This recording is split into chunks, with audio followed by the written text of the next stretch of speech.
බලන්න මේක මේ චීනයේ තියෙන වාහනයක් මේක ඩෙන්සා බ්‍රෑන්ඩ් එක මේක N9 එක මේක මේ ගොඩක් ලොකුයි බලන්න මේක ලක්ෂරි ඒ වගේම විශාලතම SUV එකක් කියලා කියන්න පුළුවන්.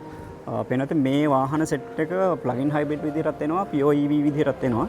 මෙන්න මේ වගේ තියෙන මහා විශාල එකක් මේ ඩෙන්සා N9 කියන එක මේක. මෙන්න මේ වගේ විස්තරයක් තියෙනවා. මේක චයිනීස් වර්ෂන් එකක්. ඉතින් මම ගොඩක් ස්පෙක් එක ඩීටේල් කරන්න යන්නේ නැහැ. කොහොමද මේගොල්ලන්ගේ තියෙන DMO ටෙක්නොලොජි එක ඊට පස්සේ DMI ඊට පස්සේ E platform 3 E quad ඊට පස්සේ E cube එකකුත් තියෙනවා.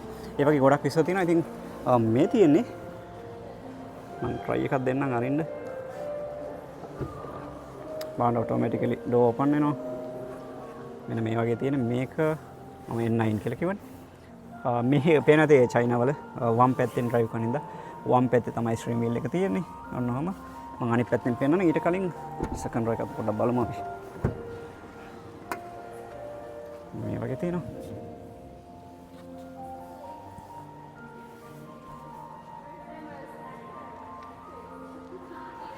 ලක්ෂරි පැත්තට ඒ වගේම පේනත් මේක 7 සීට් විදිහට එන්නේ. මේ ඇතුල් පැත්තේ තව සීට් දෙකක් තියෙනවා. මෙන්න මේ වගේ මේ ෆුල් ග්ලාස් රූෆ් එකක් එනවා. මෙන්න මේ වගේ පේනවද මේ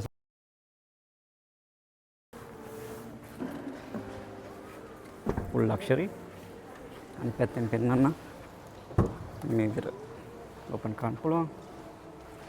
7 සීට්ස් ටික පේන ඇති දැන් හොඳට. මෙන්න මේ වගේ තමයි කැබින් එක තියෙන්නේ. මේ සොෆ්ට් ලෙදර් වලින් හදලා තියෙන්නේ. මේ අපිට අනිත් පැත්තට නවලා ඉඩ ගන්නත් පුළුවන්කම තියෙනවා. ඔය පේනද මේ මෙන්න මේක ඉලෙක්ට්‍රිකලි අපිට මෙන්න මෙතන මේ තියෙන බටන්ස් වලින් කන්ට්‍රෝල් කරන්න පුළුවන්. ඒ වගේ මේක මේ කැබින් එක උස්සන්න පාත් කරන්න ගොඩක් ඩීටේල් තියෙනවා.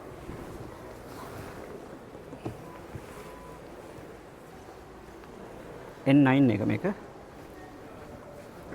මේ තෙල් ගේට් එක මේක උඩ.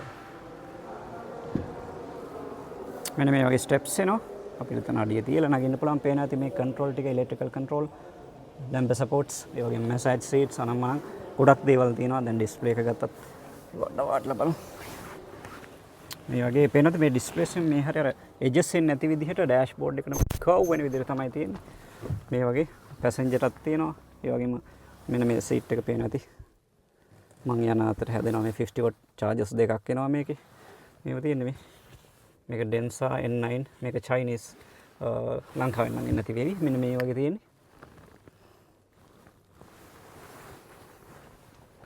ඉතින් ගොඩක් වාහන තියෙනවා සාපේක්ෂව අපි හිතනට වඩා ලොකු තැනක මේ රටවල් ඉන්නවා කියලා තමයි තේරෙන්නේ.